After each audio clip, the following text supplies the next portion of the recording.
Marami sa mga nanay at tatay natin ang tiyak na na-miss ang kanilang mga kapanahunan kung saan simple pa lamang ang lahat at wala pang masyadong gulo. Mga panahon na ang mga simpleng bagay ay nakapagbibigay at nakapaghahatid sa kanila noon ng kaligayahang hindi matutumbasan ng kahit anong klaseng gadget na meron tayo ngayon. Mula sa mga simpleng pagkain, laruan, libangan hanggang sa mga patalastas na hanggang sa ngayon ay naaalala pa din nila dahil minsan silang pinangiti ng mga ito. Tulad na lamang ng patalastas na ito noong dekada 70. Sino ba naman ang makakalimot sa cute at bibong bata na ito na nakikipaglaro sa isa sa mga pioneer ng PBA at import na si Cisco Oliver? Lahat naman siguro noong mga panahong iyon ay tiyak na napangiti ng patalastas na ito at marami ang sumubaybay. Pero ang malaking katanungan ngayon ay nasaan na nga ba ang cute na batang ito at si Cisco Oliver? Sino nga ba ang batang ito? Kamusta na kaya sila at ano ang kanilang naging buhay? Alaska presents One-on-One.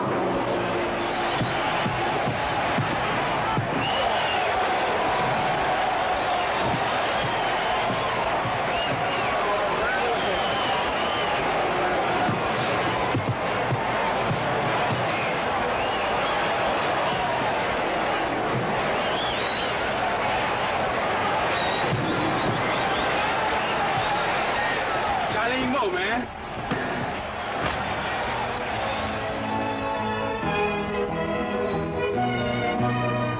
Wow! What's that, man? Alaska, man! Masarap? Yeah! Walang tatalo, wala pa rin tatalo sa Alaska. Sino ba namang makakalimot sa commercial na ito na talaga namang labis na nagpasikat noon sa brand ng gatas na Alaska? Noong mga dekada 70, ang Holland Milk Products Incorporated sa pakikipagsanib puwersa ng General Milling Corporation at ng Dutch-based Holland Canned Milk International ay itinayo ng business tycoon na si Wilfredo Itengso Sr. at ang kanilang naging pinakaunang produkto ay walang iba kundi ang Alaska Milk. Ang gatas na Alaska ay mabibili noon na nakalata at sa pabalat nito ay ang isang batang lalaki na nakangiti na may kulay na dilawang buhok at tila isang tisoy na nakasuot ng kulay asul na turtleneck.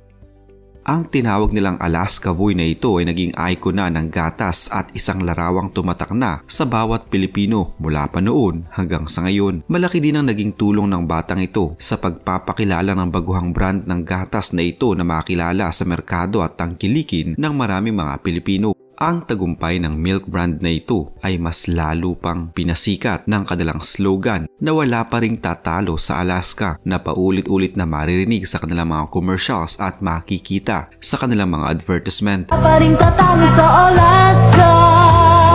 Pero ang tila mas nagpasikat pang lalo sa Alaska ay ang ginawang patalastas noong taong 1974 kung saan tampok ang pioneer pagdating sa kasaysayan ng PBA na si Cisco Oliver. Si Israel Cisco Oliver ay mula sa 1970 PBA draft at naglaro sa kauna-unahang season ng Philippine Basketball Association o PBA. Ang higanteng si Oliver na makikita sa patalastas ay tila nakikipag one-on-one sa isang bibo, tisoy at cute na bata. Marahil ay marami ang nakakakilala kay Cisco Oliver pero sino nga ba ang batang kasama nito sa sikat na patalastas noon? Siya ay si Michael Itengso, anak ni Wilfredo Itengso Sr. na may-ari ng Alaska. Siya lang naman ang naka-one-on-one ni Cisco Oliver sa patalastas. Si Michael ay hindi na lamang noon makikita sa patalastas dahil ang kanyang mukha ay makikita din noon sa mga print ads ng Alaska na noon ay nagkaroon ng iba't ibang klase gaya ng full cream milk at kondensada. Pero alam nyo ba, hindi na lamang pala sa Alaska Milk makikita noon ang mukha ni Michael dahil na-feature din siya noon sa iba pang mga produkto gaya na lamang ng print ad para sa Daisy Milk, isang ready-to-drink milk brand na mula sa Holland Milk. Nang umalis siya bilang modelo ng Daisy, siya naman ang naging modelo ng isa pang produkto na Alaska Quick Cooking White Oats. Subalit ang produktong ito ay hindi gaanong sumikat at agad din na nawala sa merkado. Sa huli, tanging ang one-on-one Alaska commercial noong dekada 70 kung saan tampok si Michael ang talaga namang pinaka-pinag-usapan, pinaka-kinagiliwan at pinaka-nagpasikat kay Michael. Ito ngayon ay tinuturing ng classic pagdating sa Philippine advertising history. Si Michael Uy Tengsu ay isa sa 3 anak ni Wilfredo Uy Tengsu Sr. at ng kanyang Amerikanang asawa na si Bonnie Mary Brooks.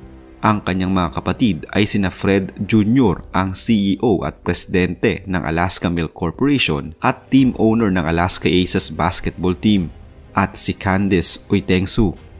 Nagtapos siya ng kanyang pag-aaral sa University of Southern California Marshall School of Business. Siya ay naging isang investment banker, partikular na sa global infrastructure projects kasama ang Solomon Brothers sa New York at hanggang sa makarating sa Hong Kong.